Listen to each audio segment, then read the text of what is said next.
if, for example, a guy comes in or a kid comes in and stole a bar of soap, do we want to introduce them into the criminal justice system over a bar of soap? Or is this an opportunity for us to intervene and perhaps put this young person on a different trajectory, a path to do something different, right? And what does that look like? Brothers and sisters,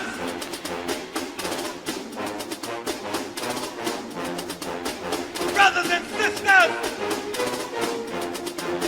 I don't know what this world is coming to. You're listening to the Black and Blue Podcast, a discussion and celebration of the roles of African Americans and other minorities in U.S. law enforcement. Your host on the Black and Blue Podcast is Dale Peters, a law enforcement professional with over 20 years experience in the business. Hop on board this Black and Blue train of interviews, current events, and pop culture conversations. So get ready. The Black and Blue Podcast is coming at you right now. What up, Black and Blue fam? Welcome to the Black and Blue Podcast, where we celebrate diversity in U.S. law enforcement. My name is Dale, and I'm the conductor of this little train, taking you to various stories and points of view from minorities in law enforcement. If you like that kind of stuff, go on ahead and click those like, subscribe, and bell icons right down here on my YouTube channel, or rate it 5 stars on whatever podcast platform you listen to me on right now. Also, check me out on any one of my social media pages for even more content. You can find me everywhere at Black and Blue US. All right, so my guest today heads up the police agency responsible for keeping our nation's capital safe. So everybody, let's give a huge Black and Blue welcome to Washington, D.C. Metropolitan Police Chief Robert Contee III. How you doing, sir? What's up, brother? I'm doing good, man. How are you, Dale? Man, I'm great out here in California, but I hear it's raining cats and dogs out there in the D.C. area. Yeah, a little bit. You sit still for a minute. The weather changed up, but right now it's raining a little bit. But we good. Okay, all right. I just came back from that area last week, dropping off my daughter over at Howard. Oh man, congratulations, man. Thank That's you. a great institution here in our city, man. And I'll definitely obviously you give me her information, we make sure we check in on her for you. For real, I'm gonna make sure she sees that part right there. I'll make sure she sees that part. Yeah. I really like the DC area, the whole DMV. I got family that lives there, so, aunt and uncle, so they're gonna be keeping an eye on her too. So, but man, it's really pretty over there. But let me tell you about the traffic. I thought LA traffic was bad. I mean, man, that traffic over there in DC is a mother. Yeah, man. And it's we're coming out of COVID, and some people are coming back to work, but it gets quite hectic here in the city. And you have that mass entry during the daytime with people from Maryland and Virginia coming into the city, and then you kind of get a mass exodus in the evening time, and then people come back for nightlife. So it's a very interesting dynamic how traffic works here in the city. Yeah, I did like that. One thing I did notice though is that there's no real straight shot anywhere. That's what makes it a little different. Everything goes around the mulberry bush and around this way, so that's kind of part of the problem. But yeah, I still like that city a lot. Yeah, it's a great city, man. All right. So are you originally from that area? Born and raised right here in Washington, D.C., over on 21st Street Northeast in a neighborhood called Carver Terrace. Born and raised over there, went to school over there, and actually joined the police department while I was living over there. So, yeah, man, I got deep ties in this city. Okay. How long you been with the Metropolitan PD? So I've been with the Metropolitan Police Department since November of 1989. So over 30 years now. Wow, you a lifer there, huh? Hey, man, yeah, I know I have boyish looks, man, but I got a lot of miles on me, brother. Yeah, So, let me show everybody there. The chief looks like you look great. yeah, You look great. yeah.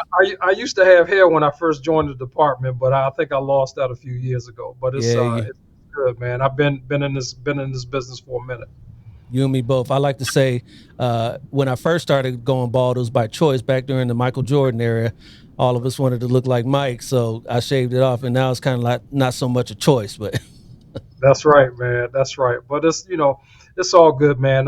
When I joined the police department in '89, I was actually still a senior in high school.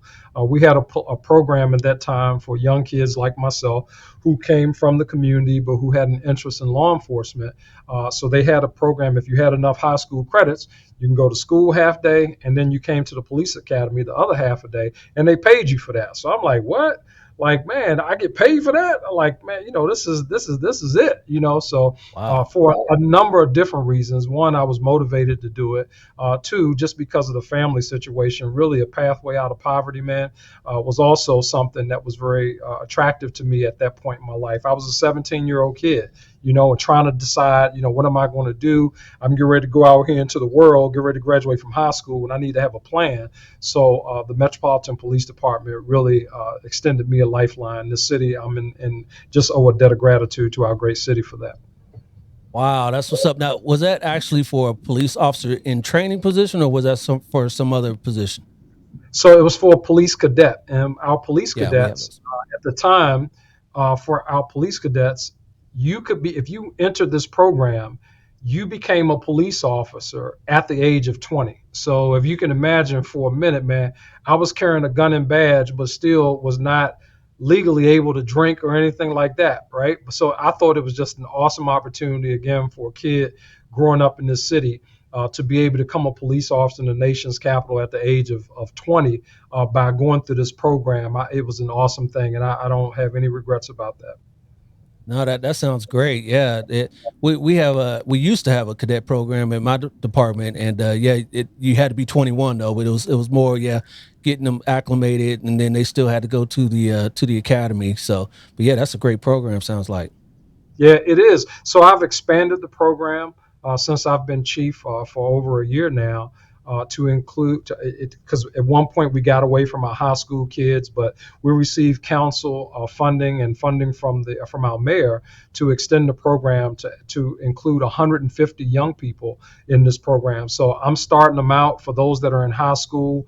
They make about $17 an hour, but once they graduate high school, their salary jumps up to $36,000 a year. They get full benefits, health coverage, the whole 9 yards. They're able to earn leave at 17, 18, 19 years of age. We're doing this for the young people who live here in Washington, D.C. And I just think that it's one of the best programs in the country in this space, and we compensate our people accordingly. Wow, wow, I love to hear that. And so you came up in the DC area your whole life. You've been there. Talk about DC. It's an interesting dichotomy there because you got that whole DMV, DC, Maryland, Virginia area, but DC is not a city, not a state. I mean, it's history there. History there. Talk a little bit about DC. Yeah, it's a lot of history there. And the first rule would be that people who are originally from DC, that are DC people, never say they're from the DMV. They're always from DC, right? That's how we rep our city, man. You are from DC, born and raised. That's just what it is. Now we appreciate folks from Maryland and Virginia and all that because it is a region, and you oftentimes negotiate through or travel through all of Maryland and Virginia while you're here in the city, living in the city, or your father or your mother or your relative or your auntie or your brother or somebody live in the surrounding jurisdictions, man. So it's all really just one big happy family in this area, and a lot of respect, really across the boundaries here. I grew up in a time in D.C. where the crack epidemic really was at its height. I grew up, I was born and raised here, but in the 80s and 90s, when crack was really at its peak here in the nation's capital, man, it was really, really, really bad here. It was bad for a number of reasons. We were, like the murder capital of the country. We lost a lot of lives at one point.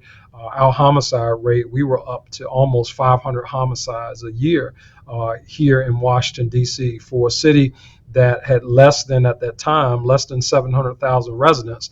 But to have 500 murders here, or close to 500 murders here in our city, man, it was a crazy time here. And I lived through a lot of that. I've told my story before, so it's no, not people are no stranger to hearing me talk about this, not only was it going on outside of the doors of my home, it was going on inside of the doors of my home. My father was addicted to drugs, and I experienced that from a very early age all the way through adulthood, quite frankly. So seeing how the impact, the devastating impact of drugs in the house, as well as what was happening in the community, man, it was troubling, and really also one of the things that motivated me to become a member of law enforcement, to see how I might be able to impact or influence the things that were happening in my neighborhood where I lived, and indeed the things inside of my household with my father. Yeah, that's awesome to hear, because you hear people that are brought up in certain circumstances, and they say because of those circumstances and what they've experienced, they went down the same route. But you're saying because of those circumstances, you came up in spite of those circumstances.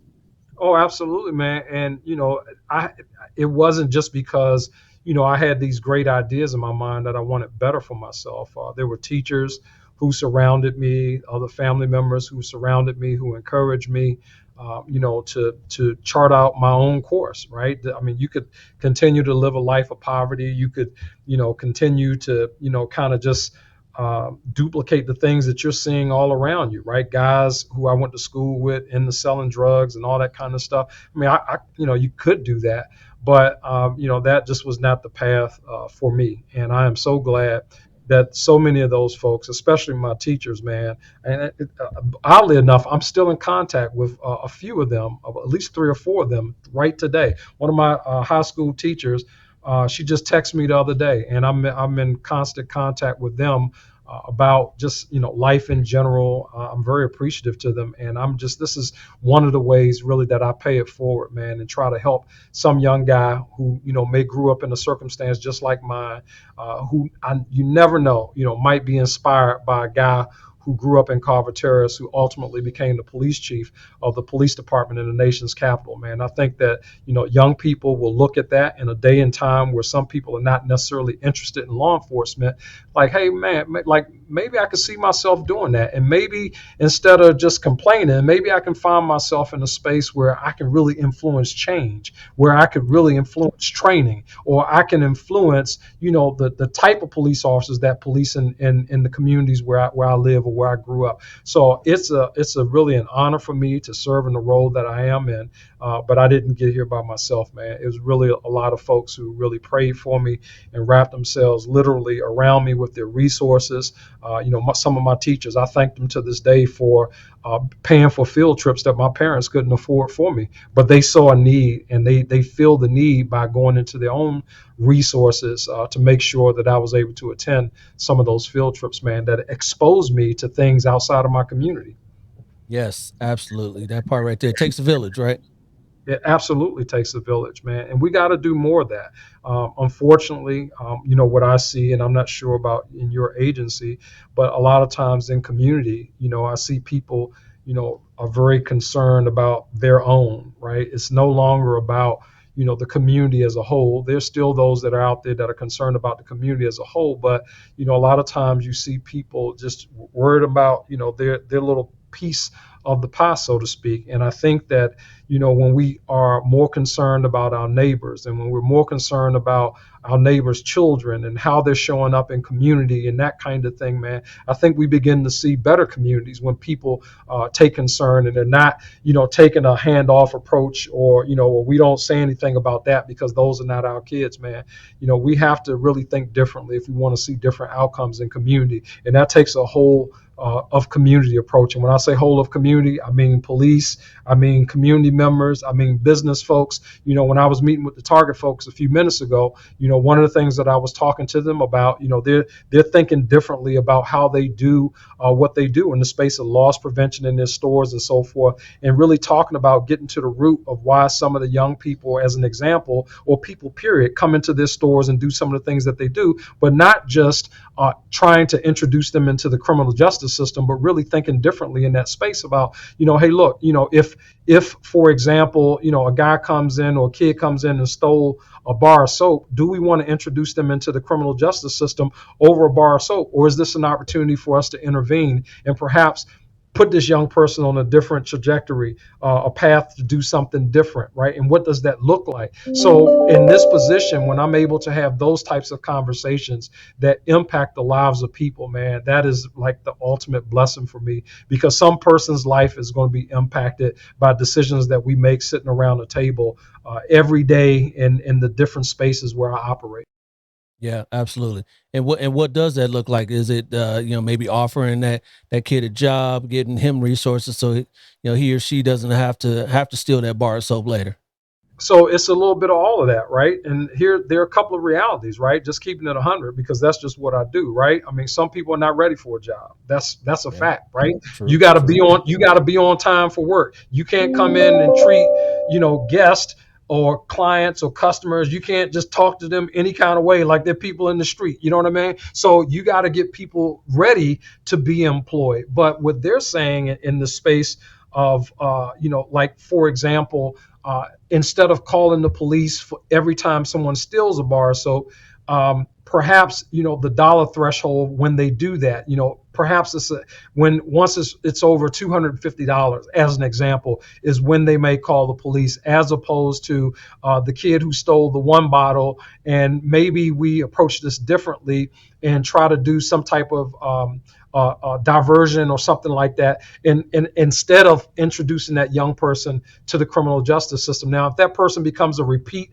offender, if you will, or a person who continuously comes into their store and steal, what police resource or outside of the police resource might they connect with that might be able to help that young person with whatever the underlying root cause is? And that might not be a job. It could be something else. It could be that young person is dealing with a mental health issue or something. I don't know. But they're recognizing at least that it's not just all black and white, right? It's not just you stole, you go to jail. It's not that, right? And for some Yeah. people, that might be the thing that's going to resolve the issue. Some people got to go to jail, but they're at least, as an enterprise, they're at least looking through a different lens to say, hey, maybe we're not seeing the best outcomes, and maybe we need to focus a little differently, and we shouldn't call the police 600 times, taking the police out of service to come and deal with the kids still in the bar of soap, right? We shouldn't use our police resource that way. We need to be more smart about how we use our police resource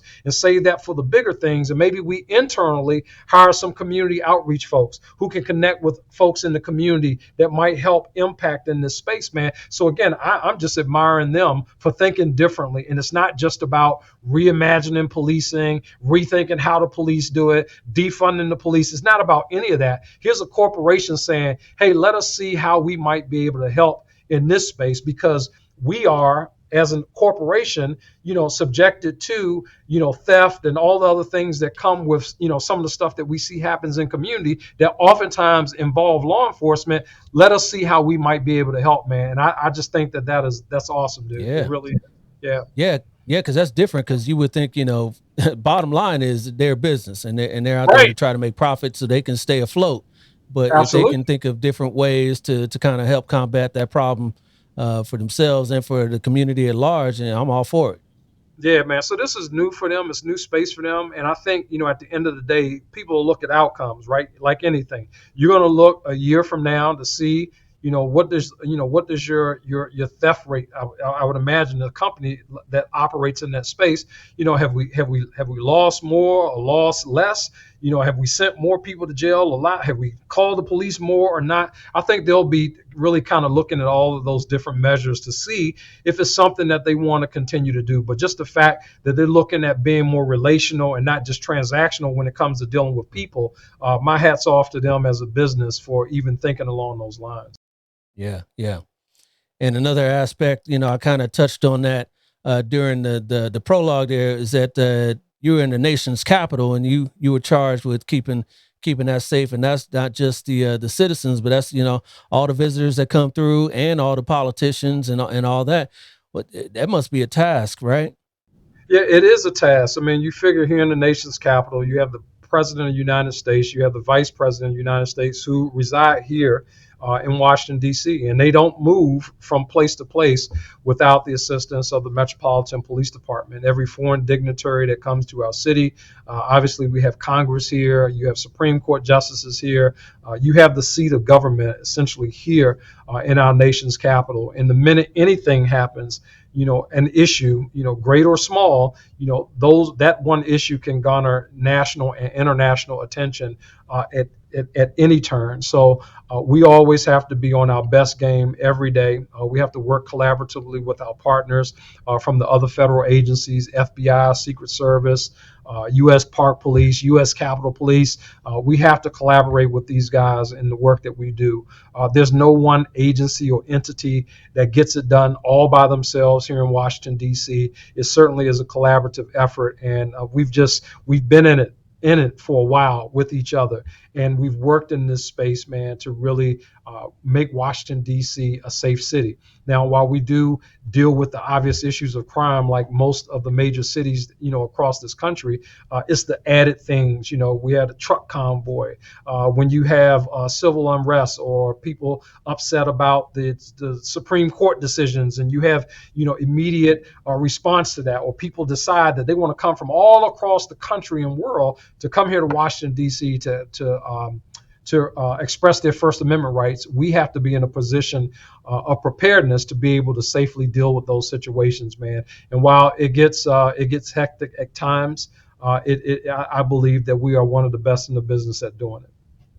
Yeah, because that's a 24/7 thing. I know it happens, a lot out here in LA, a lot in New York, and definitely out there. I was talking about, my daughter out there going to Howard, part of what she wanted to be part of that mix of, social justice and being out there. And when she was really passionate about Roe v. Wade and that, and she was still here when that decision came out. But I'm sure that was a lot going on that you guys had to deal with when that decision came out. No doubt, man. And, at the end of the day, I want your daughter to be safe. If she decides to go and exercise her First Amendment rights, it's not about the police, bulldozing over people who want to express their First Amendment rights. It's understanding that, in our country, that we as law enforcement officers, we're certainly going to be facilitators of people's First Amendment rights. We don't want to find ourselves in situations where, we're battling and in riot gear and all that all that equipment is, that stuff is hot to begin with, right? And right. we're not trying to unnecessarily find ourselves in that space, man. But I want people to be able to enjoy our city.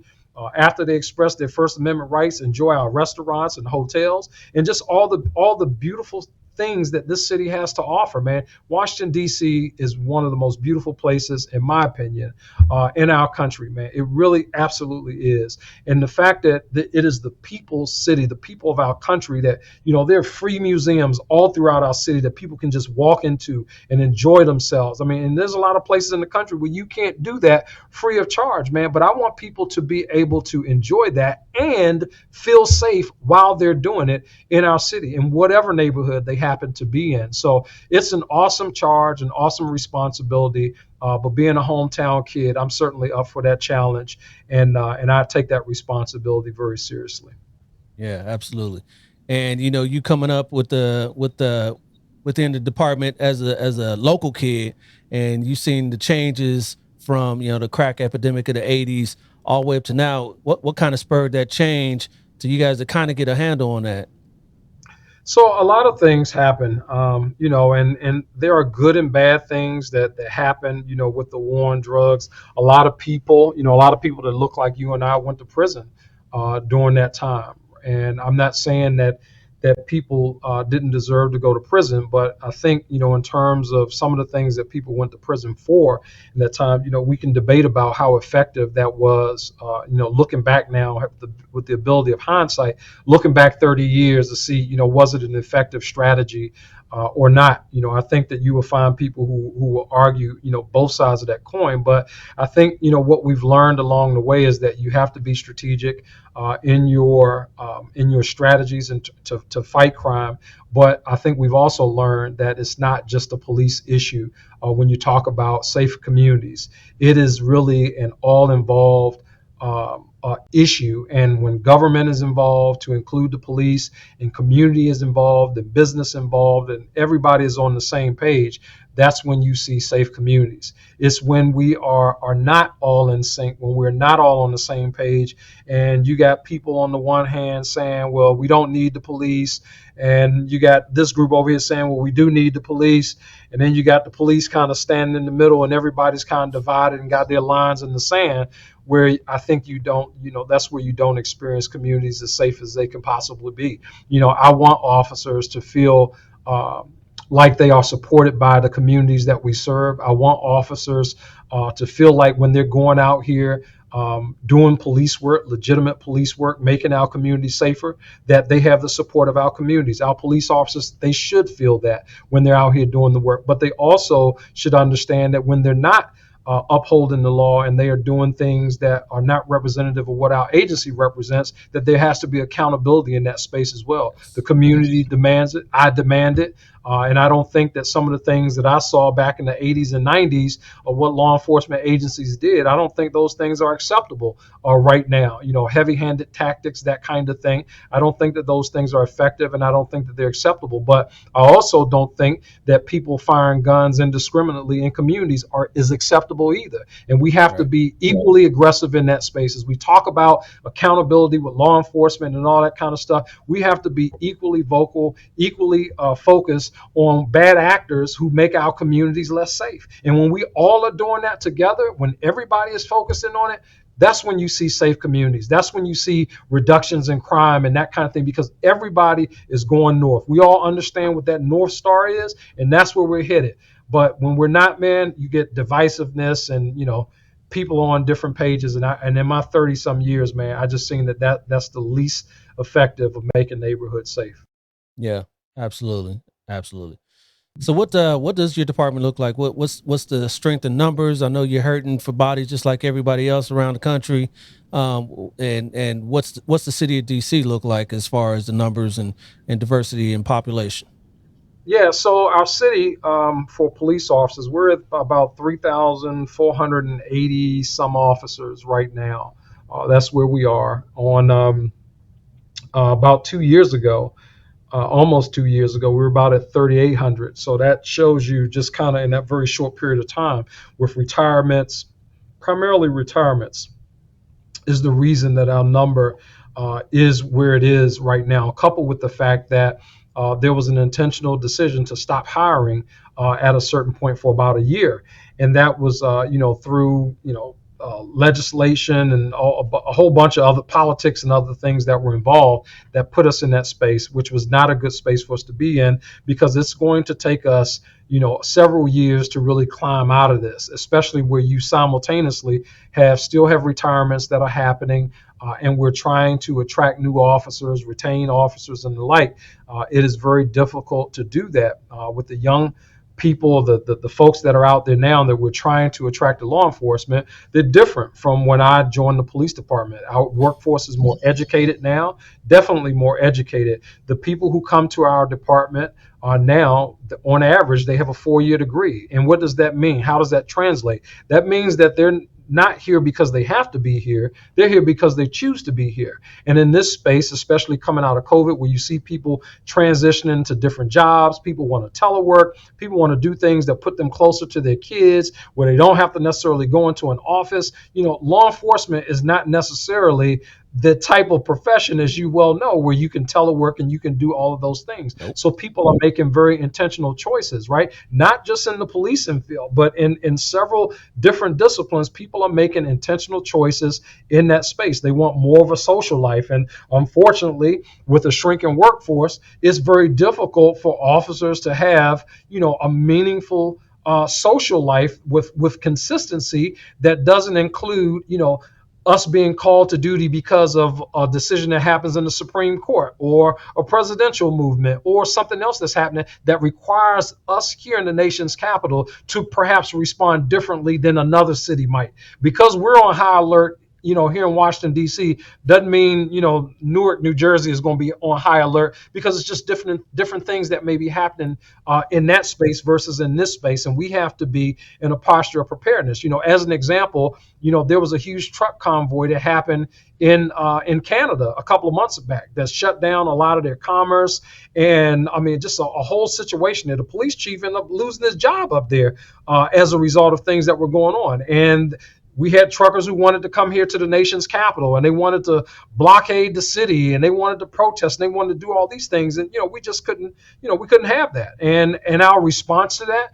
it took resources from our department to ensure that we had a safe city, to ensure that our city was not overtaken by truckers, to ensure that people commerce was still able to make its way into the city and out of the city. And I mean, just so many things tied to that, man. And I am very intentional in that space in terms of how we leverage and utilize our resource. So with the 3,480 some officers that we have, over 600 civilians or professional staff members that we have to be very wise in how we use those resources. But we're still recruiting, we're still hiring, we're offering our officers a $20,000 signing bonus if they come here to work in Washington D.C., $6,000 for the year.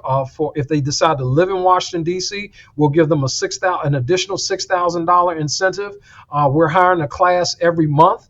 We have one of the best processes in terms of screening for police officers. One of the best process because it's efficient. I mean, we can get it done on average in about 3.5, maybe 4 months from the time you start the process to the time that you are hired.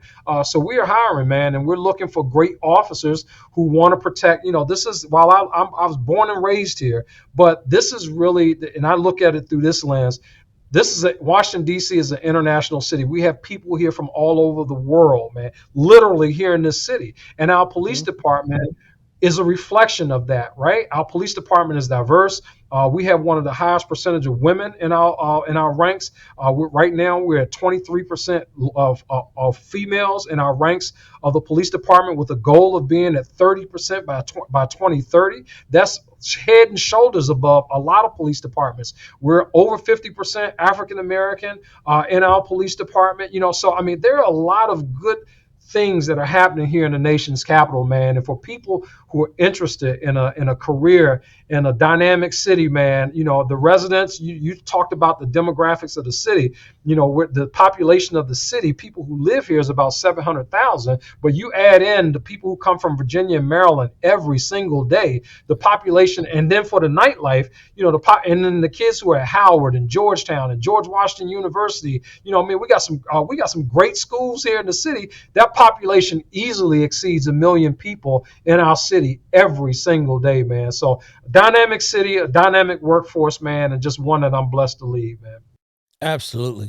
But do you find, and this is just a DC problem, but this is a big city problem like New York and LA and DC and Dallas and all that officers that work for your agency necessarily don't want to stay there because it is, big city with big problems, and maybe they want to go to, an agency next door with, maybe a slower pace, better bennies, better pay, all that sort of stuff. Do you always have to deal with that problem? So it's something that that you keep in mind. My thought is that people who come to the big cities, those that you mentioned as an example, they want to be the real police, man. That's not speaking.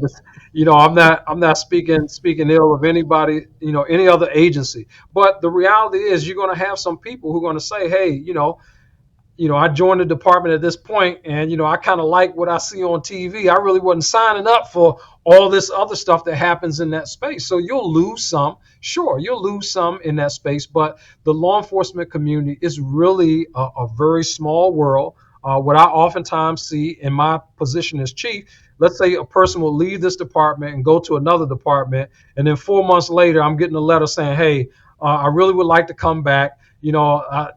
Essentially, I thought the grass was green on the other side, and my response is the water bill is higher on the other side as well, right? But people sometimes will leave the agency and then really get out of here and figure out that, hey, look, I miss it. It was a great department. I want to come back. Is there an opportunity for me to come back? In some instances, we're able to accept people back. In some instances, we're not able to accept people back. But I count that really as a testament to the type of agency we are when we have people knocking back at the door to get in, man. And that happens quite often, more oftentimes than not.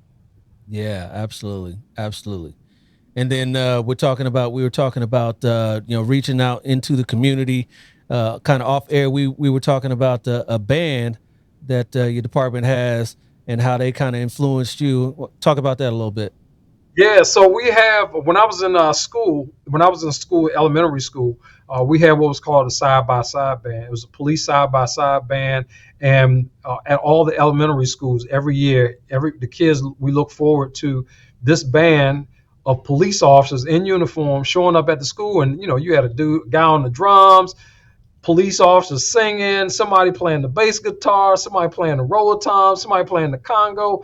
And it was like, man, they're like humans, right? Like these are police officers, real people, moms and dads, but they up here in this band and we like grooving to whatever it was they were doing.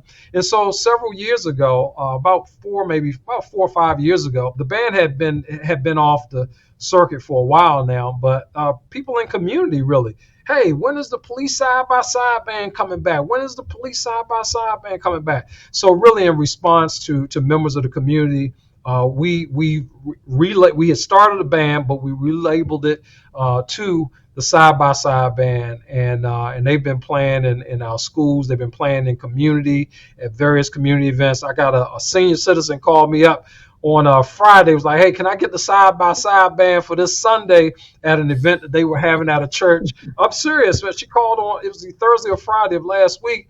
We were able to work it out and and get them out there, because they love being in community, man. I certainly love every opportunity that I get to see them perform, see them in community, doing what they do and how the people respond to them. It's a beautiful thing to see, man. That's really building that connection, building that collaboration with community members, and it's doing it through a universal language of music. And I think that's a beautiful thing.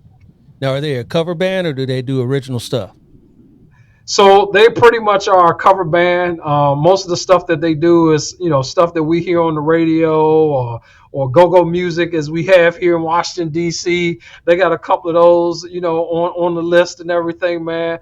I haven't heard any original pieces, but, now that you put it out there, I think I might challenge them on that. Yeah, and maybe you can get some of them to maybe a rapper in the band, get a DJ in the band, and all that. Yeah, so we got that in there, man. We got a rapper, Oh, we got really? a DJ, we got a girl who she about this big, but she can really sing her tail off, man. She is incredibly talented, and they just like I said, they do an incredible job, man. People in the community are able to vibe with them on all ages, and it's for a lot of residents, man, it's nostalgic, right? As if they grew up here in D.C., they know who the side by side. They don't need no introduction, right? They know who they are. And when you see that collaboration, again, it's not, oh, that's the police, and and we're over here. It's everybody really kind of coming together, man, and enjoying themselves in our city, man, and that's what it's about. I have such an appreciation for that. Yeah, I know you do. I was telling you that there's a video of you up there on stage with them grooving. So yeah, if I can get that video, I'm gonna show that. But you you having a good time up there with them. So, interestingly enough, man, we had just come off of a peace walk. We were out in community walking. We had walked from Congress Heights Metro Station to this location where they were, and I was just part of the peace walk. It wasn't my walk; it was a community initiative, and that's where we ended up, where the band was playing. So, at some point while I'm there, they asked me to come up on stage, man, and say a few words to the members of the community. And the band just happened to be in a good groove. And if you're from DC, we have a special love for go-go. That's not everybody's flavor, and I certainly get that. But that it was just it was just deep in there, man, Yeah. and the time just seemed appropriate, man, to just vibe with my people, man, and I enjoyed every minute of it. In this crazy world, you have so much negative stuff that you see out there online, police community interactions, man. And if that got a lot of play on social media, and the news here locally, I mean, it wasn't for it to make it to those circles. We were just having fun, and people, I guess, took a liking to it and pushed it out there, man. So I'm just appreciative that we have communities in Washington D.C. that has a chief of police who can just keep it 100 with them and be real with them, and they show love, man. When I was at the Target, I'm going up the escalator, somebody coming down, they're like, hey, they go to chief, and I mean, people just want to talk, and they want to kick it, and they want to talk about what's happening in these streets, man, and that's real, because a lot of times you a picture on the wall for some people, or a person they see on the TV, but when you're a person that they can see and they can touch and they can communicate with, and see that you kind of understand like where they coming from, right, what they going through, and your story is like theirs, man, that's a different level of connection, man. And I don't take that lightly whatsoever, man. I love our communities here in Washington, D.C. We are a resilient city. And while we do, like a lot of the major cities, we struggle at times with things that happen in our city, man. I've seen the best that the city has to offer, man. And I know that collectively it's nothing that we can't do. Yeah. And I love that. And that's probably part of why I put this show together, is to show the community that we are people, and we like the same things that you like, and we dislike some of the same things that you dislike, and all that, go-go music and all that. For some of the viewers and listeners out there that aren't familiar with go-go music, and that's like what EU, if you remember the song "Doing the Butt," and people that, what's another one? I think Chuck Brown, is he one of them? Chuck Brown, of course, Yeah. yeah, man. Those are a lot of the greats, man, that have done it. Backyard Band is still out there playing. I love Backyard, man. We've got a number of bands here in DC over the years, man, that just keep go-go alive in our city. Unfortunately, there have been times where sometimes bad behavior at some of the go-go events overshadow the music itself. And I think you can't, you got to separate the music from bad actions that happen sometime with people. When we have these events, we had an event a couple of months ago, unfortunately, that turned violent, and somebody lost their life, and one of our police Really? officers got shot. Yeah, one of our police officers got shot. And again, it wasn't about the music. I mean, people were out there on Juneteenth. People were out there having a good time. But sometimes, the elements come together, and that's not good. And we just again, we have to stay on our grind as a law enforcement agency, as a community, to say, hey, look, it's just certain stuff we ain't gonna tolerate in our city. And when we want to do things where we all come together, we can't be having no foolishness, man, or tomfoolery happening, in the space where people just trying to show love to each other, man. We need to get out of here with all that craziness, man. And I think, again, that's a message that we collectively, nobody wants to go to an event and not feel safe. Not the police, not the citizens. I don't want my mama at some event that's not safe, and I'm sure the next person don't either. But when people show up, or the elements show up, and they do things and start acting out, man, and doing things that are not in the spirit of what it is we're trying to do, we got to call those things out for what they are, and definitely admonish that bad behavior. No doubt. I wouldn't think that go-go music would be would be part of that element.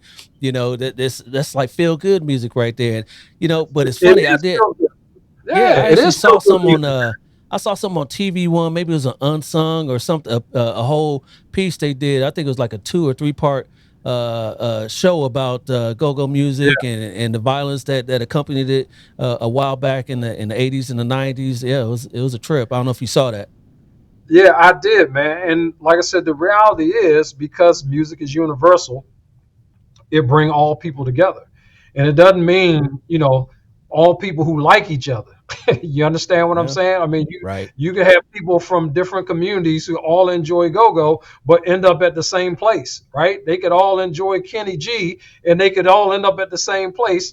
Probably unlikely, but I'm saying, if because go-go is such a cultural city thing, right? It's in the fabric, woven within the fabric of the city. It will attract people from, people who recently come to our city, people who've been in our city for a long time. I mean, it has that impact. And when you get all of that together, sometimes you can have not so good outcomes if the wrong people are there who are there for different reasons. They're not there because it's the feel good thing. They're there, and now here's their opportunity, to settle some dispute, man. That detracts so much away from, I believe, to what I believe is really the heart of go-go music, man. I mean, people who truly love go-go, man, it runs deep for them. It really does. And while we've had stuff in the past that has happened, man, I think you got a lot of the people who are still who are in that space of go-go music, man, who will definitely put that positive message out there in community, man. Like we don't,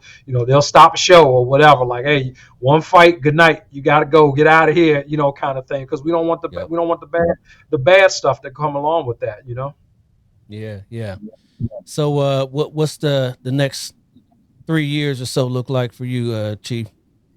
I don't know. We'll see, man. I'm here in Washington, D.C., and I love being the chief of police here in our nation's capital, man. But, the average tenure of a major city chief is 2 to 5 years. You know what I'm saying? So, I'm at the point where I am eligible for retirement and all that kind of stuff. But, I don't see that, happening immediately or anything like that. I want to keep on doing what it is I got to do and blessing my city and being part of everything that's happening here in Washington, D.C. until it's my time to pass on the torch, man. So, I look at things really kind of, in 6-month windows, right? Like, hey, where are we and strategically, we're looking at 5 years, but in terms of just kind of how I run, kind of run the day to day of what's going on, man. I want to stay focused in this space. I got to be honest with you. I mean, it's a lot of stress associated with it. It's a lot of time away from family that's associated with it. I have a 9-year-old son who's dependent on me. I got a daughter who's getting ready to go off to college, and to be present here doing what I'm doing here means I'm absent from there. So those are decisions as well that weigh into, what I'm going to be doing in the next 3 years. Where am I on the family side of things? Are my kids doing well? Do they need more dad time, or are they good? That could weigh heavily into, any next steps that I take from here, man. But right now I'm just enjoying being the chief of the Metropolitan Police Department, one of the highest honors, in my opinion, for a kid growing up in this city, man. And again, I'm just blessed to have been selected to be the chief of the nation's capital, man. Yeah. So you say you got a 9-year-old at home? Wow, that's a lot of work right there. Yeah, man, it's a lot of work right there. And, a lot of times, in this work that we do, you oftentimes find people who put, career at the forefront early on. And I mean, I moved up the ranks of the police department really fast. And in that, there's a lot of sacrifices that come along with that. So, really kind of early on in the game, being able to do that, not necessarily the most ideal situation. But now I find myself in this situation with a 9-year-old. I have to be thinking about him. It's not just about me. It's not just about what I want. It's not just about being in this prestigious position. Not about any of that. It's really about how in my life, how is this working out for me and for my family? My family is very important to me, and they weigh heavily into my decisions as I move forward. Yeah, I can imagine.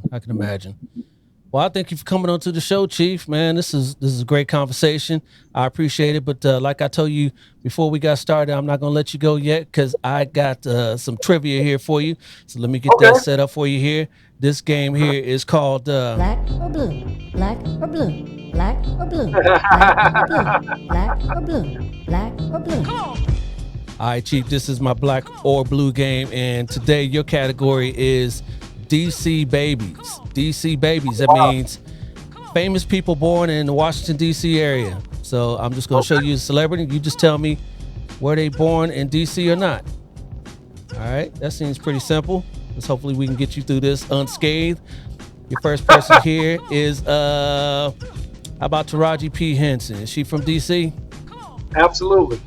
Yes, absolutely she is. Yes. And she went to Howard too, right? Absolutely, and Baloo. All right. All right, off to a good start. How about your next one here? How about LeBron James? Is he from D.C.? No, sir. No, he is not. He's from Akron, Ohio. I'm originally from Columbus, Ohio, so that area there, but he is definitely not from the D.C. area. How about Marvin Gaye? Is he from DC? Absolutely. Yeah, you know your DC people. He is from DC. I didn't know that till I researched it, but yeah, he's from DC. Yeah. How about Al Gore? Is he from the DC? I don't think so, man. If he is, that's my first time hearing it. Yeah, that's at least according to Google, he is from DC. He was born at in one of the hospitals there in DC. Oh, right. Really? Yes, Oh, sir. man. Okay. All right. Fair enough, man. All right, we'll get you back on track. How about Matt Damon? Matt Damon. Oh, man. He's up New England somewhere, man. Yeah, he's from Cambridge, Massachusetts, Boston area. So we all know that one. How about Prince? Is Prince from DC? No, not from D.C. Nah, we know that. He's from Minneapolis. We all know that one. The purple one. I love me some Prince. How about Connie Chung? Is she from DC? She might be. I don't know, man. They got me on that one, bro. She might be. We got a lot of political folks that come through here. She might be. I don't know. Sound like you said that she is, and she is from DC. Yeah. We got a lot of political folks here, man. All right. Couple more here for you. How about Stephen Colbert? That would be a new one on me. I don't think so. That would be wrong. He is from DC. He was is. born and raised over there in DC. Only a couple wrong here for you. A couple more. How about Samuel Jackson? I don't think so. No. Oh, come on, Chief. He is from DC. Where was he born? I might have to challenge on some of these, man. See, for the people qualifying as from DC, what does that mean, man? Yeah. Well, he was about born. that He was born in a baby in DC. Hey, look. I told you about that DC, Maryland, Virginia thing, right? You got people claiming DC, man. Claiming DC, but he's really from Virginia, right? Yeah, man. That reminds me of an old Ice Cube lyric from one of his songs when he was beefing with NWA. He was saying "Yelling Compton, but you live in Riverside," which is a suburb out here. That's real talk, though. Yeah. Talk. How about my man Christopher Meloni from SVU, Law and Order SVU? If he is, man, look. If he Giving you a hint there. Okay, Yeah. let's go. He's from DC, man. Yes, he Look, is. man, I like to see some of these cats, man, actually, coming back around and depositing something in these communities, man. They've been missing for a minute, man. That'd be a good thing, man. They all out here in LA now. Yeah, we do see Taraji from time to time, though, man. But it'd be good to see some of these other folks, man, back home giving it up. You know what I mean? Yeah, absolutely. And your last one here, how about Sofia Vergara? Is she from DC? No, I don't think so. No, she is not.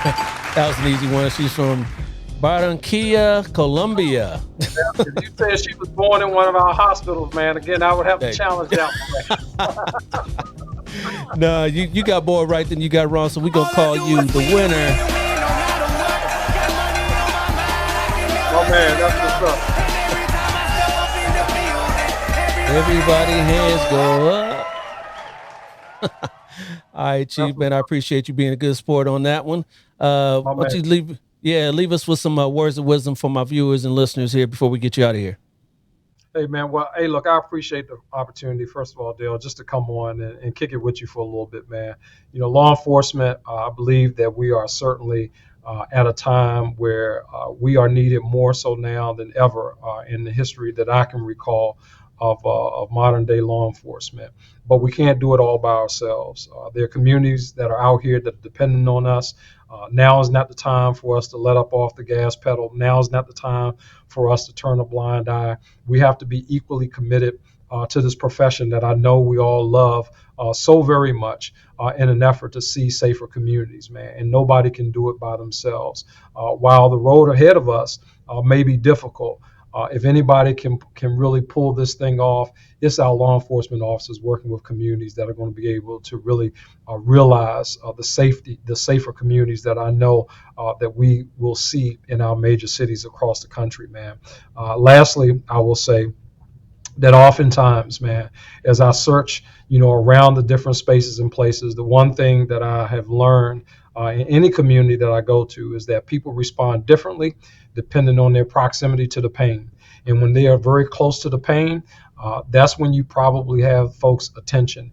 And that's the time, really, one of the moments that I think law enforcement officers across this country, where we have to seize the moment. We have to seize the moment, collaborate with communities in order to really be at our best self, to do our best work. And I see that happening more and more often all across communities, all across our country. People are saying we're tired, we had enough, we want safer communities. We don't want to hear about defunding the police. We want to hear about refunding the police. And to that extent, while we have momentum, I feel really swinging back in favor of our law enforcement officers, we cannot give up on our communities, and we really have to be there to support them and make our community safer. So thank everybody for tuning in, brother, and I appreciate you giving me this platform just to share some words with your listeners, man. Absolutely. I appreciate you coming on to the show. Great words of wisdom. And you be safe out there in DC. And when the rain comes down, stay out dry. And we had to get my daughter an umbrella because she didn't bring an umbrella. So we Amazoned her an umbrella. And yeah, yeah, we don't get much of that out here in LA. So I know that's right, man. I'll be sure to look you up next time I come out there and visit with Chief Moore, man. I'll make sure I look you up, brother. All right. You take care, Chief. I appreciate you. Right. Take care, man. You got it. Yes. Now that was off the chain. Thank you, Chief Contee, for coming on to the show and letting us know how you guys do it out in DC. If you guys out there love this conversation as much as I did, click that like button right down here on my YouTube channel or rate it 5 stars on your podcast platform of choice. I'll be back real soon with another great conversation with a minority in U.S. law enforcement. Same black time, same black channel. But till then, stay black and blue. I'll holla at you. Peace.